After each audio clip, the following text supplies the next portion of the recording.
Hi guys, in this video I am going to discuss about supposing, what if. Suppose is used to introduce a hypothetical situation.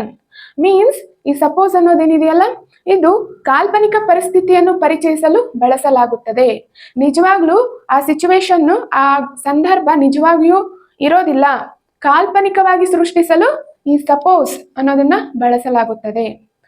Supposing is similar to suppose and what if is also similar to suppose. So meanings of these three words suppose, supposing, what if mean the same. ಈ ಮೂರು ಪದಗಳ ಅರ್ಥ ಒಂದೇ ಬರುತ್ತೆ. ಅಂದ್ರೆ ಭಾವಿಸು, ಕಲ್ಪಿಸು, ಅಂದುಕೋ. Let us see some examples. See here. Suppose you lost your ATM card, what would you do? ನಿಮ್ಮ ATM card ಕಳೆದು ಹೋಗಿದೆ ಎಂದು ಭಾವಿಸೋಣ. ನೀವು ಏನು ಮಾಡುತ್ತೀರಿ? ಇಲ್ಲಿ ಯಾವುದೇ ATM ಕಾರ್ಡ್ ಕಳೆದು ಹೋಗಿಲ್ಲ, ಕಲ್ಪನೆಯನ್ನ ಮಾಡ್ಕೊಳ್ತಾ ಇದೀವಿ. ಅಂತಹ ಸಂದರ್ಭದಲ್ಲಿ ನಾವು suppose, supposing, what if words ಗಳನ್ನ ಬಳಸ್ತೇವೆ. See here. Supposing you lost your ATM card, what would you do? ನಿಮ್ಮ ATM ಕಾರ್ಡ್ ಕಳೆದು ಹೋಗಿದೆ ಎಂದು ಭಾವಿಸೋಣ, ನೀವು ಏನು ಮಾಡುತ್ತೀರಿ? What if you lost your ATM card, what would you do? So ಈ ಮೂರು ಪದಗಳ ಅರ್ಥ ಏನ್ ಬರುತ್ತೆ? ಸಪೋಸ್, ಸಪೋಸಿಂಗ್, ವಾಟ್ ಇಫ್, ಕಲ್ಪಿಸು, ಭಾವಿಸು ಅಂತಾನೆ ಮೀನಿಂಗ್ ಬರುತ್ತೆ. So these three words are used to introduce hypothetical situation. ಕಾಲ್ಪನಿಕ ಪರಿಸ್ಥಿತಿಯನ್ನು ಪರಿಚಯಿಸಲು ಈ ಮೂರು ಪದಗಳನ್ನು ಬಳಸಲಾಗುತ್ತದೆ. ಕಾಲ್ಪನಿಕ ಮೀನ್ಸ್ ಸತ್ಯವಲ್ಲದ ಘಟನೆ. See here some other examples. Suppose he does not crack the NEET exam, what is his next plan? ಅವನು ನೀಟ್ ಪರೀಕ್ಷೆಯಲ್ಲಿ ಉತ್ತೀರ್ಣನಾಗಿಲ್ಲವೆಂದು ಭಾವಿಸೋಣ, ಅವನ ಮುಂದಿನ ಯೋಜನೆ ಏನು? ವಾಸ್ತವವಲ್ಲದ ಘಟನೆಯ ಬಗ್ಗೆ ವಿವರಿಸಲು ನಾವು ಸಪೋಸ್, ಸಪೋಸಿಂಗ್ ಮತ್ತೆ ವಾಟ್ ಇಫ್ ಪದಗಳನ್ನ ಯೂಸ್ ಮಾಡ್ತೀವಿ. See here.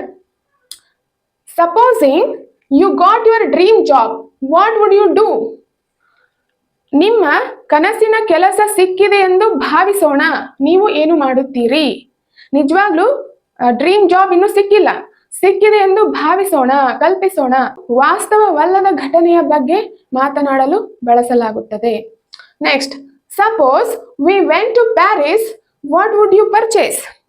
ನಾವು ಪ್ಯಾರಿಸ್ಗೆ ಹೋಗಿದ್ದೇವೆ ಎಂದು ಭಾವಿಸೋಣ, ನೀವು ಏನು ಖರೀದಿ ಮಾಡುತ್ತೀರಿ? ವಾಸ್ತವವಾಗಿ ನಾವು ಪ್ಯಾರಿಸ್ಗೆ ಹೋಗಿಲ್ಲ, ಹೋಗಿದ್ದೇವೆ ಎಂದು ಭಾವಿಸೋಣ. Next, supposing you got diamond, what would you do with it? ನಿಮಗೆ ವಜ್ರ ಸಿಕ್ಕಿದೆ ಎಂದು ಭಾವಿಸೋಣ, ನೀವು ಅದನ್ನು ಏನು ಮಾಡುತ್ತೀರಿ? Suppose she doesn't believe you, what would you do then? ಅವಳು ನಿನ್ನನ್ನು ನಂಬುವುದಿಲ್ಲ ಎಂದು ಭಾವಿಸೋಣ, ಆಗ ನೀನು ಏನು ಮಾಡುತ್ತೀಯಾ? ಸೊ ಕಲ್ಪನೆಗಳ ಬಗ್ಗೆ ಮಾತನಾಡುವ ಸಂದರ್ಭದಲ್ಲಿ ನಾವು ಈ ವರ್ಡ್ಸ್ ಗಳನ್ನ ಯೂಸ್ ಮಾಡಬಹುದು. Okay, see here. Next, supposed to. It is a verb. This is different from suppose, supposing, what if. So ಇಲ್ಲಿ suppose meaning ಬೇರೆ, supposed to meaning ಬೇರೆ ಆಗುತ್ತೆ. See here, we have to always use, we have to always use to be verb, am, is, or, was, were in conjunction with the verb supposed to. ಈ supposed to ನ use ಮಾಡಿದಾಗ ನಾವು ಯಾವಾಗಲೂ to be verb ಜೊತೆಗೇನೆ use ಮಾಡಬೇಕು. That is am, is, are, was, were. What you mean by supposed to? Supposed to has a different meanings. Expectation, intention, duty, responsibility, obligation, plan. Let us see one by one. See here. I am. So this is the to be verb. Am, is, or, was, were. Right? I am supposed to join a yoga class. Supposed to means expected to.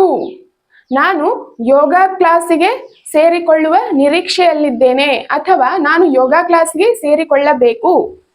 I am expected to join a yoga class. Next, you are supposed to attend a yoga class. ನೀವು ಯೋಗ ಕ್ಲಾಸಿಗೆ ಹಾಜರಾಗುವ ನಿರೀಕ್ಷೆ ಇದೆ ಅಥವಾ ನೀವು ಯೋಗ ಕ್ಲಾಸಿಗೆ ಹಾಜರಾಗಬೇಕು. Are is the to be verb. So ನಾವ್ ಯಾವಾಗ್ಲೂ ಈ ಸಪೋಸ್ಡ್ ಟು ವರ್ಬ್ ಏನಿದೆಯಲ್ಲ ಟು ಬಿ ವರ್ಬ್ ಜೊತೆಗೇನೆ ಬರಿಬೇಕು.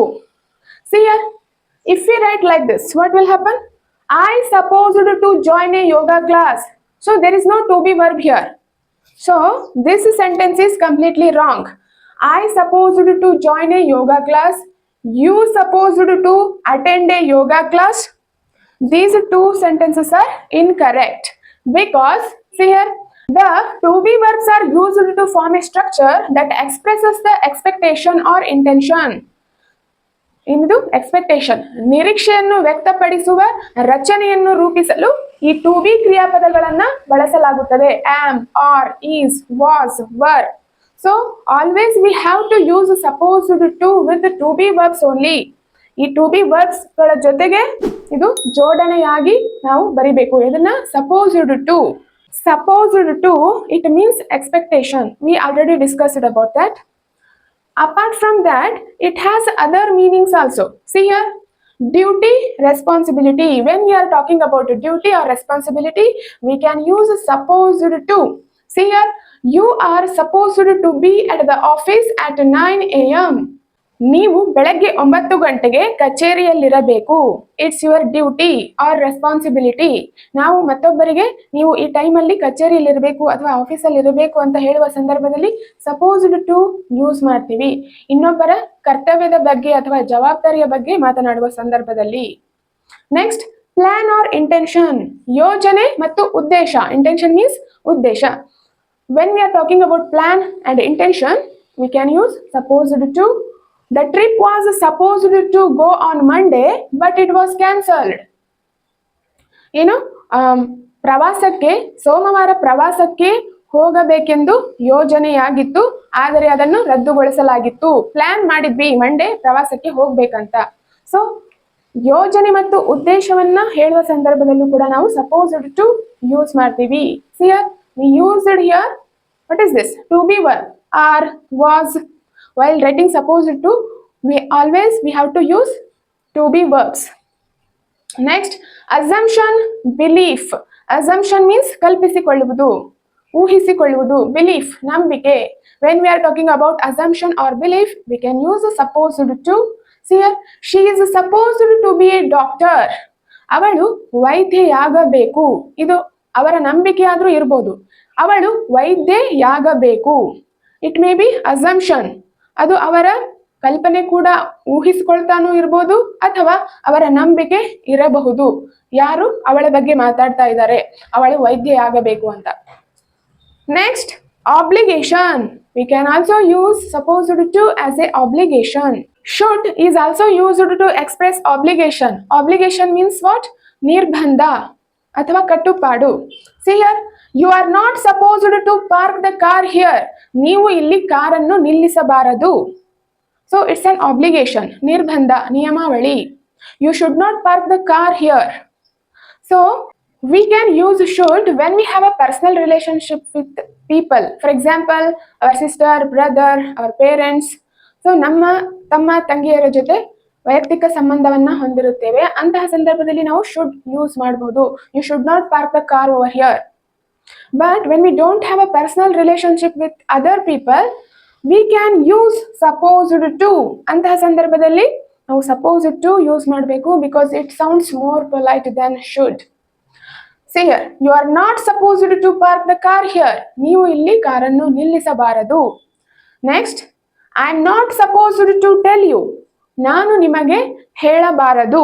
ಸೊ ಇಟ್ಸ್ ಅನ್ ಆಬ್ಲಿಗೇಷನ್, ನಿರ್ಬಂಧ. I am not supposed to tell you.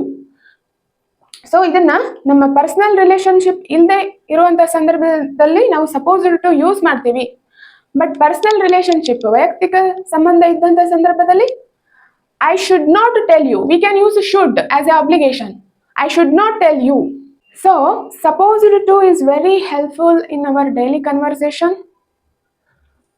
So ಇದನ್ನ ನಾವು ದಿನನಿತ್ಯದ ಬಳಕೆಯಲ್ಲಿ ಯೂಸ್ ಮಾಡ್ತಾ ಇರ್ತೀವಿ, supposed to, and this is very interesting also. I hope this is clear to you. Stay tune in the next video.